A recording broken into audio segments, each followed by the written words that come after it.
अच्छा, एखन धरि कते कार्यक्रम केने हेबै?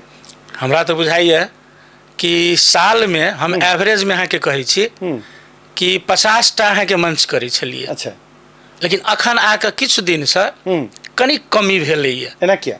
एकर कमी के कारण की छै जे लोक सब में एकटा उत्साह आब कलाकार सब की छै नव चीज अहाँके बनबऽ नहीं चाहि रहल छै। मान लिअ नव तैयारी हो पर कोनो कॉमिक छै या ई कहे जे प्रहसन छै ते में नया दियो, नया गायक छै ते एकेटा गीत के सब मंच पर देबऽ लागल कई बार। हां, तो एहि सब के कारणे ओना कलाकार सबके जखने जोड़लिए एहि मंच से तो शुरू में पाई के बात नहीं रहे, लेकिन बहुत एहन कलाकार छै जेकर अहाँके घर जीविका एही से चलै छै, प्रोग्रामे से चलै छै।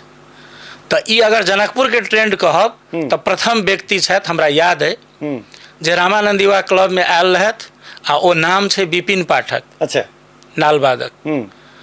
ओ कहलखिन कि भाईजी हमर तो दिनचर्या हम तो प्रोग्रामे क के ओहिसे पहिने जमशेदपुर रहे छलाह इंडिया में, लखन जनकपुर में हुनकर सासुर छनि मुजेलिया में।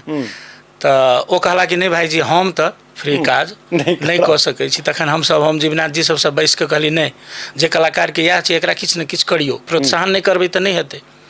तो क्रमशः जखन हुनका दिया लगलै तो बाद में आब धीरे धीरे धीरे धीरे पाई आबऽ के ट्रेंड सेहो भऽ गेलै। तो हम सब की करिए अहाँके तो 10% क्लब में रखिए। जे रामानंद युवा क्लब के अध्यक्ष रही तो ओहू समय में अहाँके कार्यक्रम चले, लेकिन हम दुनू नाम जोड़ दिए, रामानंद युवा क्लब द्वारा संचालित हेलो मिथिला। अच्छा, हम ओहिमे जोड़ दिए कि हेलो मिथिला हमर बैनर सेहो बरकरार रहे आ क्लब के सेहो एकटा पदीय दायित्व में। तो 10% अहाँके क्लब में वो रखिए पाई। अच्छा, तो ओहिसँ कलाकार सबके सेहो अहाँके विभिन्न समय में समस्या सब